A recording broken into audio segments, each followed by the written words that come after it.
14 अगस्त 1947 की रात। वो रात थी जब एक देश आजाद हुआ था, लेकिन लाखों जिंदगी कैद हो गई थी। जब एक तरफ दिल्ली में जश्न मनाया जा रहा था, तो दूसरी ओर पंजाब और बंगाल की गलियों में चीखों का सन्नाटा पसरा था। वो रात सिर्फ एक तारीख नहीं थी, वो इंसानी सभ्यता के इतिहास की सबसे भयावह रातों में से एक थी, जहां इंसान जानवर से भी बदतर बन गया था। उस रात भारत और पाकिस्तान दो मुल्क तो बने, लेकिन करोड़ों दिलों के टुकड़े भी हो गए। लुधियाना से लेकर लाहौर तक, दिल्ली से लेकर ढाका तक, हर गली में खून बह रहा था और हर घर में मातम पसरा था। कहते हैं जब बंटवारे की लकीर खींची जा रही थी, तो रेड क्लिफ को एक कमरे में बंद कर दिया गया था। उसके पास भारत की जमीन का नक्शा था, लेकिन उसके पास उन लोगों की तकलीफों का कोई हिसाब नहीं था जो इस लकीर के आर पार रहने वाले थे। उसने कहा था, I have never been to India. I don't know the people, their languages or their emotions. और उसी अनजान कलम से उसने वो लकीर खींच दी। उस रात अमृतसर स्टेशन पर एक ट्रेन आई, लेकिन उसमें कोई जिंदा मुसाफिर नहीं था। ट्रेन की हर बोगी खून से सनी थी। किसी ने नहीं सोचा था कि आजादी की कीमत इतनी खौफनाक होगी। दूसरी ओर लाहौर में भी वैसी ही एक ट्रेन आई, मगर इस सब के बीच कुछ लोग ऐसे भी थे जिन्होंने इंसानियत को जिंदा रखा। बनारस का एक ब्राह्मण जिसने मुस्लिम परिवार को अपने घर में छुपा लिया। कराची की एक मुस्लिम औरत जिसने अपने हिंदू पड़ोसी की बच्ची को भीड़ से बचाकर रात भर गोद में रखा। मगर ऐसे इंसान अब गिने चुने रह गए थे, क्योंकि भीड़ पागल हो चुकी थी। वो रात न मंदिर की रही न मस्जिद की। वो रात इंसान की हार की रात थी। हर किसी को अपनी पहचान पर शर्म आने लगी थी। बच्चों को काटा गया, औरतों के साथ दरिंदगी हुई, बूढ़ों को जला दिया गया, और ये सब किया गया धर्म के नाम पर।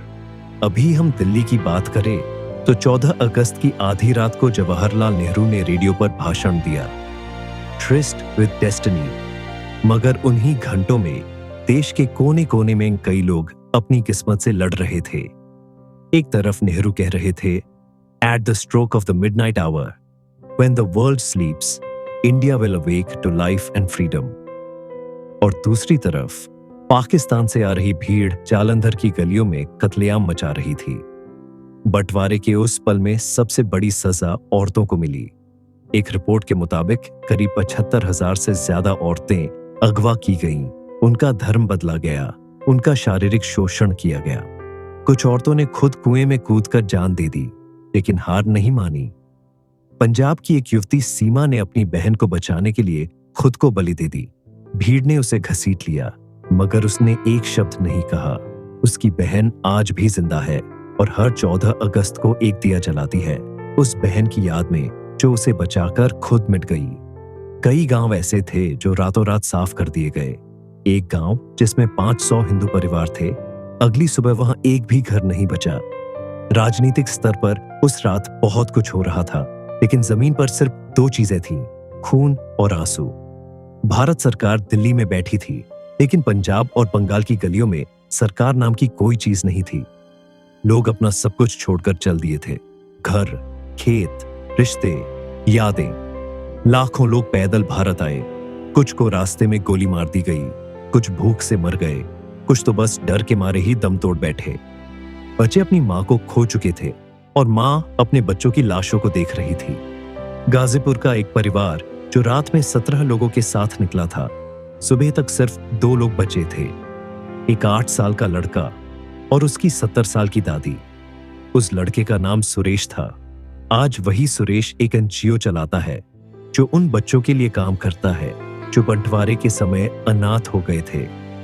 14 अगस्त की रात एक सवाल छोड़ गई, क्या आजादी इतनी दर्दनाक होनी चाहिए थी? आज जब हम भारत की आजादी की बात करते हैं, तो हमें यह नहीं भूलना चाहिए कि वो आजादी किसी कानून के दस्तखत से नहीं मिली थी। वो आजादी खून, आंसू और आग से निकली थी। जो ट्रेनें बंटवारे के दौरान चली थीं, उनके ड्राइवर आज भी कहते हैं कि उन्हें रातों को नींद नहीं आती, क्योंकि उन्होंने कई बार ऐसी ट्रेनें चलाई जिनमें हर बोगी से खून टपकता था। कुछ पत्रकारों ने उन रातों की तस्वीरें ली थीं, लेकिन अधिकतर छुपा दी गई क्योंकि सच्चाई बहुत डरावनी थी। और आज इतने सालों बाद हम सिर्फ ही 15 अगस्त को तिरंगा फहराकर शांत हो जाते हैं, लेकिन हम उस 14 अगस्त की रात को भूल गए जिसने हमें बताया था कि अगर नफरत को खुली छूट दी जाए तो इंसान क्या क्या कर सकता है। 14 अगस्त 1947 की रात सिर्फ एक बंटवारा नहीं था, वो एक चेतावनी थी कि मजहब, राजनीति और सत्ता अगर आम इंसान से ऊपर हो जाए तो पूरा देश जल उठता है। यही थी 14 अगस्त 1947 की वो काली रात, एक ऐसी रात जो शायद हमें बार बार याद दिलाती है कि सच्ची आजादी सिर्फ झंडे और भाषणों में नहीं, इंसानियत में होती है।